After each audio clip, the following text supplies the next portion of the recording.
Among the most important of the conic sections is the ellipse. I am Mr. Ish. Thank you for joining me. If you take a three-dimensional cone, you know it looks like this. That right there is exactly your three-dimensional cone. If you take a cross-section of this, but at a certain angle, you slice it. And you take this slice and you look at it, in terms of the cross-section, you'll have something which will look like this. It will be an ellipse. It will be an oblong or an elongated circle. It's not a circle, but it's an oblong circle, a skewed circle. Take a circle and take an ellipse. Ellipses can be horizontally oriented or they can be vertically oriented. But just compare this versus that, they both have a center.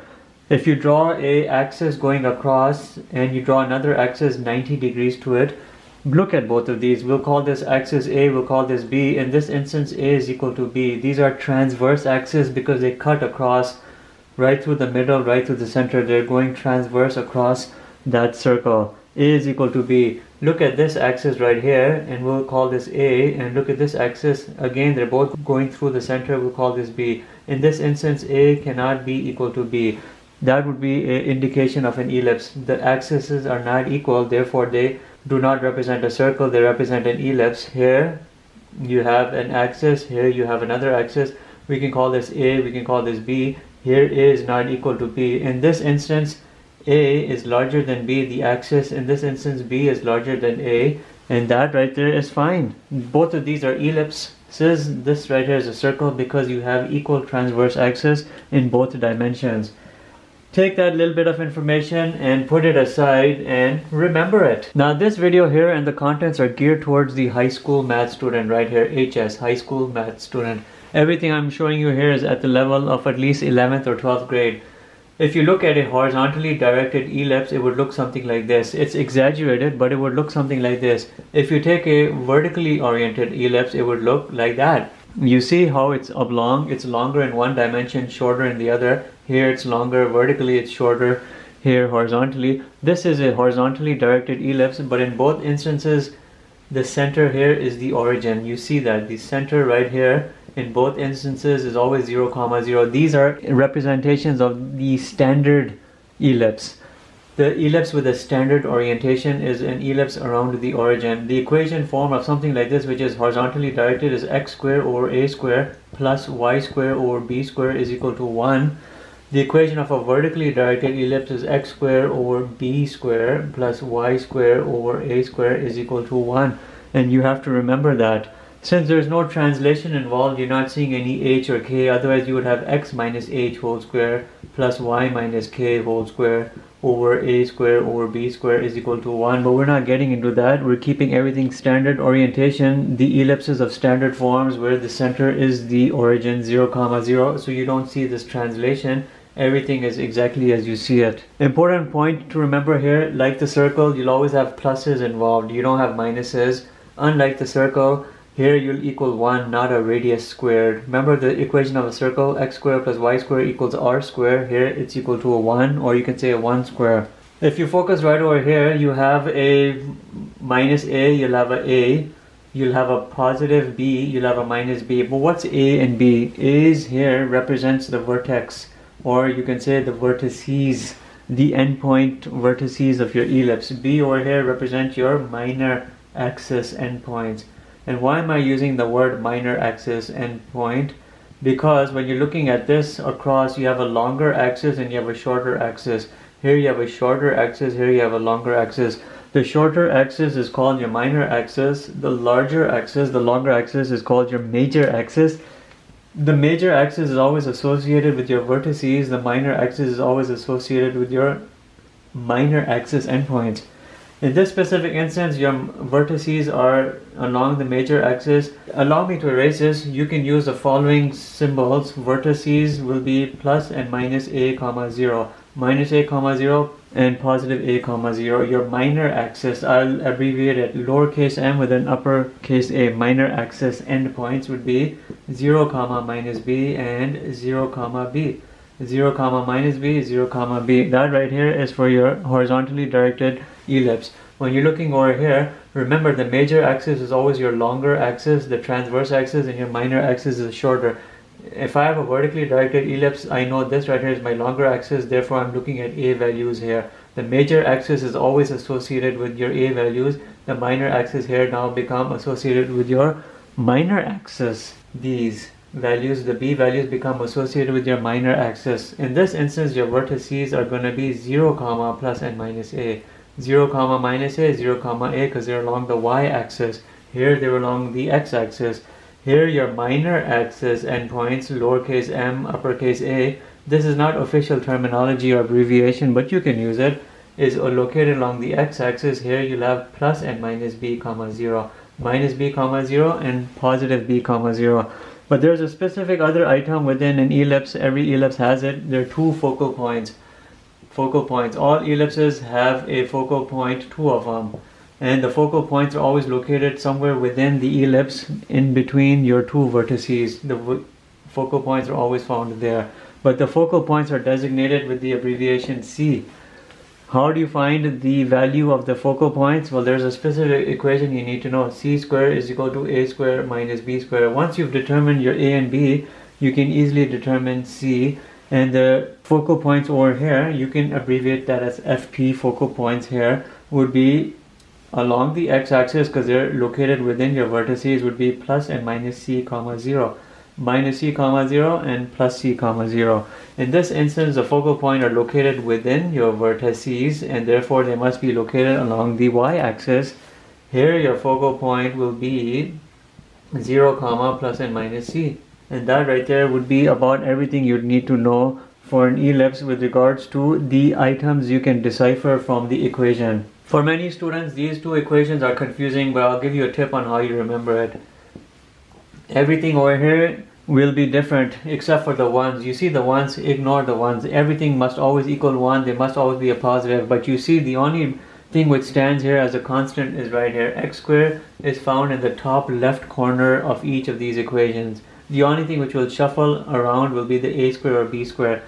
If x square has an A square underneath it, you're looking at a horizontally directed ellipse. If x square has a B square under it, you're looking at a vertically directed ellipse, and you can remember that way. By default, what was under x square, the other item will be under y square, and likewise here, what is taken up by the x square, the other item must by default fall under the y square. Just remember, keep the x square here in the top left corner, and everything else will adjust accordingly.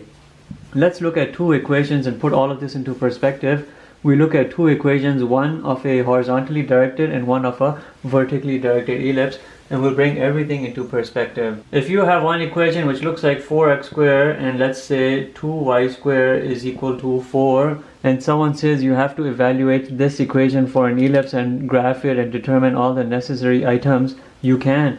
Remember, an ellipse must always equal to a 1, so divide everything here by 4 and it'll help you get along. You'll have x squared here over 1. Because these 4's cancelled out. Here you'll have a y squared over 2 is equal to 1, and now we've determined the equation of an ellipse. Now how do I know if this is horizontal or if it's vertical? I do know by this one specific fact that I'll tell you. A value must always be larger than B. Whatever number over here is larger, you automatically assign that to A, and therefore this right here becomes A squared. Why is this A squared not A? Because the equation here is A squared over B squared plus Y squared over A squared is equal to 1. And that right there is why this is going to be A squared. And the A value will be the root of that. So we've determined this to be our equation form. We can rewrite it again in a different way. And let me put it in this way. 1 squared is a 1. And let me put it like this, root 2 squared, because that will give you that 2. Now you know everything you need to know. When you have something like this, it's no translation involved. You know the center here, the standard equation for an ellipse is always 0, comma 0 with a center at the origin. That right there is the standard equation of an ellipse. But this ellipse over here is horizontal or vertical. It's vertically oriented because I have a B square over here. Remember, the larger value got taken up by A, the smaller value is always B, because A must be larger than B. And I know now my A value here based on these things is root 2, my B value is 1. If I know this right here is a vertically oriented ellipse, I know my vertices are along the y-axis. It's going to be 0, comma, plus and minus root 2. 0, comma, minus root 2, 0, comma, plus root 2. My minor axis endpoints, which will be along the smaller axis, now will fall along the x-axis because I have a vertically oriented ellipse. Therefore, I'll have plus and minus 1 comma 0. When I graph this all out, you'll see everything come into play. Let's determine the c value. You know it comes from the equation c square is equal to a square minus b square. C square is equal to a square, which is root 2 square, which is a 2, minus b square, which is a 1 square, that's a 1. C square is equal to 1 and c is equal to 1. Simple as that. So now we know c is equal to 1. Focal points are going to be along, remember the focal points are always in line with your vertices. So therefore, if the vertices are along the y-axis, the focal points are along the y-axis. They're just located within and in between the vertices. It's going to be 0 comma plus and minus 1. And that right there would be about everything you need to know. There's one thing we're not talking about is the term eccentricity. You don't have to really talk about it, but we can. It's always equal to a symbol E, and that in terms of a formula is C over A. Eccentricity is basically how oblong or how deviated your ellipse is from a circle. Consider a circle. It looks nice and round. Consider an ellipse which looks kind of circular, and consider this right here. It looks very eccentric. This is very eccentric, this is less eccentric, this is least eccentric. Anything which looks very much like a circle is very low in eccentricity. Anything which looks very more flat or oblong is high in eccentricity, and the values for eccentricity are always less than 1 and greater than 0. And how do you determine the eccentricity of this ellipse right here? What do you have right over here in terms of this equation? Just do c divided by a. You'll have 1 over root 2, and that will represent the eccentricity of this specific ellipse. In terms of a numerical value, you can do 1 divided by root 2. It'll give you an idea. It should be a value in between 1 and 0, not equal to either, but in between, and 0.707 falls in there. It's a value larger than 0.5, so we have an ellipse here that's rather eccentric. Let's graph this ellipse out, and I can graph it for you right over here. I can erase all of this and we can graph it. Just remember, the a value is always larger than the b value, so the denominator here, which is the larger, automatically becomes the a value. We have an ellipse here that's vertically oriented. Center is 0 comma 0. We can be just rough approximating with our graph. 0 comma plus and minus root 2. If this is 1, that's 2. Here's minus 1 minus 2. Root 2 is somewhere in between. Minor axis endpoints are minus 1 comma 0 and 1 comma 0. And my ellipse looks something like this. It's not very circular, but it's eccentric. Here's a vertex, here's a vertex, here's a minor axis endpoint, here's a minor axis endpoint, and that right there is my focal point. Here's another focal point. If someone told you what's the largest axis over here, what's the length of the largest axis, the major axis, as you do with capital M, capital A, is always equal to twice your A value. We know my A value here is root 2. So it's 2 root 2. That would be the length from one vertex to the other vertex. This entire length over here, your major axis, has a length of 2 root 2. If someone told you what's the length of your minor axis, I have a lower m and a capital A, then that's 2b. 2 times 1, and that's 2. And that would be the length from this point to right here. Your minor axis has a dimension of 2 units, and your major axis has a dimension here of 2 root 2 units. You don't do a dimension of your 2 focal points. That's not a given. You're just doing minor axis length and the major axis length, and it's always 2a or 2b. And this question has been completed. We have the center, we have the vertices, we have the minor axis endpoints, we have a focal point. As an extra thing, we have eccentricity, we have our major axis length, minor axis length, and the graph. Everything has been provided. We have the equation here in the standard form. Let's look at one more question, and that'll be the end of this particular video. We have an equation right here, 4x squared plus 9y squared equals 36.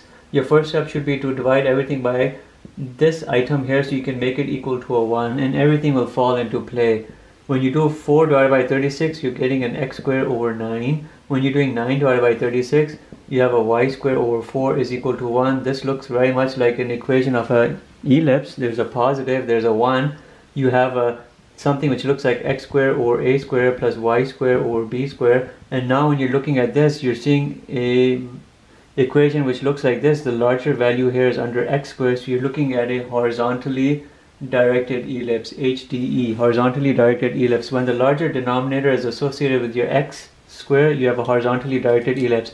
When the smaller denominator number is associated with your x squared, you have a vertically directed ellipse. But here I have a horizontally directed ellipse, And remember, this equation right now is in the x squared over a squared plus y squared over b squared form. If a squared is equal to 9, then a is equal to 3. If b squared is equal to 4, b is equal to root of that, which is 2. And you have everything you need. We have everything here in terms of a standard orientation. Center is your origin, 0, 0. The vertices are always coming from your a value. The minor axis endpoints are always coming from your b value. Your vertices for a horizontally directed ellipse will be along your x-axis. It will be plus and minus 3, 0. Minus 3, 0 and positive 3, 0. Your minor axis endpoints will be along the y-axis. If one is along one axis, then the other must be along the other axis by default. 0, plus and minus 2. What about your focal points? Again, c squared is always equal to a squared minus b squared. C squared is equal to 9 minus 4. A squared minus b squared. And c here is equal to root of 5. That's your focal point value. C gives you your focal point value. Here your focal points are going to be along the x-axis with the vertices, but inside and within the vertices it will be plus and minus root 5, 0. You want to do eccentricity? Well, we can c divided by a. To determine if this is eccentric or not eccentric, c divided by a. C divided by a. It will be root 5 divided by 3. You can get a good value. It's important to get a good value so you know what it really means. Root 5 divided by 3. I'm getting a 0.745. So this is indeed an eccentric ellipse because it's larger than half, at least 0.5. What else do we have? The major axis. What's the length of the major axis? It's always equal to 2a. 2a. 2 times 3, it's 6. What about your minor axis length? It's 2b. And that's 2 times 2, it's 4. What remains now is to graph it. Remember, for an ellipse, you must remember this equation. To determine the c, you always do a squared minus b squared. It's very in contrast with a hyperbola where you'd have a squared plus b squared, but we're not talking about hyperbolas. For ellipses, it's c squared is equal to a squared minus b squared. Let's graph it out and we will be done. We have a horizontally directed ellipse centered around the origin. This is an equation of a ellipse in a standard form. Standard form means around the origin. Center 0, 0. Vertices positive 3, 0, minus 3, 0. Minor axis endpoints 0, 2, 0, minus 2. Focal points root 5. What does that indicate? Root 5. It's 2.23. It'll be somewhere right over here. 2.23 and 2.23. Let's connect these. We have this. Here's my focal point right here. Here's my focal point. Here's one vertex. Here's another vertex. Here's one minor axis endpoint. Here's another one. Right over here is my focal point, one of these. And right here is my other focal point. Your major axis, the length of the largest transverse axis right here is 6. Your minor axis distance. The length of the minor axis is 2 times b, which is 4. Eccentricity, root 5 over 3. It looks eccentric. It doesn't look like a circle. It looks a little bit more flat, more flattened out. And that's exactly what it is. And the question is completed. And that's about all I want to present for the ellipses here, standard orientation. But remember, we've not looked at any translation over here. Otherwise, your equation could very well have been something like this. X minus h whole square over a square plus y minus k whole square over b square is equal to 1, where your center could be right here. And then everything shifts accordingly based on this. But that's a different type of a presentation for another day. Thank you for watching. You all have a great day. Bye.